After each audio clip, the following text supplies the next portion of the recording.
Well, I can tell you that we saw many things. There's so many things that we saw, of course, that's different from our land. And the landscapes out here, it seems like you just look out your window and it goes on and on and on. And the skies are blue and the clouds, giant white clouds. And they have flowers here. It's like a symphony of colors. There's huge masses of color, just beautiful flowers.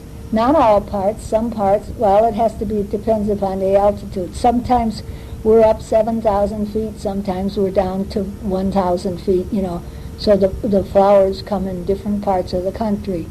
And the people their faces are so different, just like they're as different as their clans, and here, the people over here in the Serengeti are completely different than the Ngorongoro people.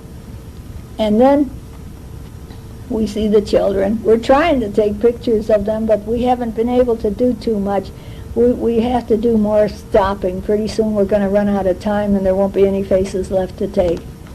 And the people dress, especially the Maasais, they have those red robes on them, and it's all different color reds, and it's so outstanding. Boy, you can see them coming down the road miles away. And then we had all the animals. We had the funny baboons, and we have the regal lions, and each species seems to be graceful in their own way. They're beautiful to see. And then we have the smells and the sounds of Africa. You hear them grunting and groaning and yipping and barking and growling. And we heard that from our tents. You don't hear it as good from a lodge because you usually got the windows closed. But this has been a good trip, and it's been nice to be with Betty and Jet on our safari. Talking about safari, I'm going to go now because I'm going to run out. I think Ralph and Jet are going to sleep or close their eyes anyway. And I don't know if Betty's going with me. But I'm going by myself anyway and see what I can see with Andrew.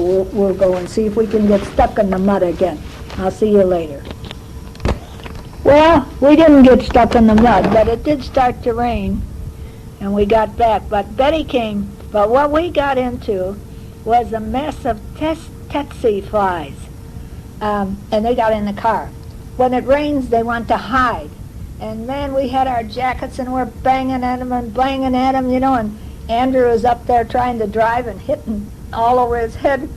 And we were so lucky they chose our van. Betty got stung. She says, I got stung. Okay, now we're going to have to wait for results. And, of course, we're going to hope for good ones. I don't know what happens, We kept trying to get it out of him, and he kept saying, oh, well, just put some cream on. It will be all right. And we had one of the tsetse pies, and Betty took pictures of it with her big viewfinder today, and he was showing us the stinger. He turned it upside down and showed us the stinger there. Boy, he says, look for the stinger. Maybe you didn't get bit. Maybe you just hit yourself with a button when you were swatting at him. We saw two wardens. They came into camp today, and they had their green uniforms on and their big guns. They each had a big rifle gun there.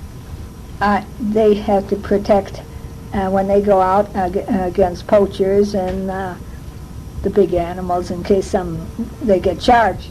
But they were smiling and were very friendly.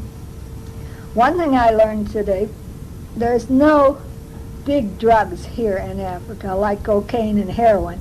It's too expensive. People can't pay those prices like they pay in America.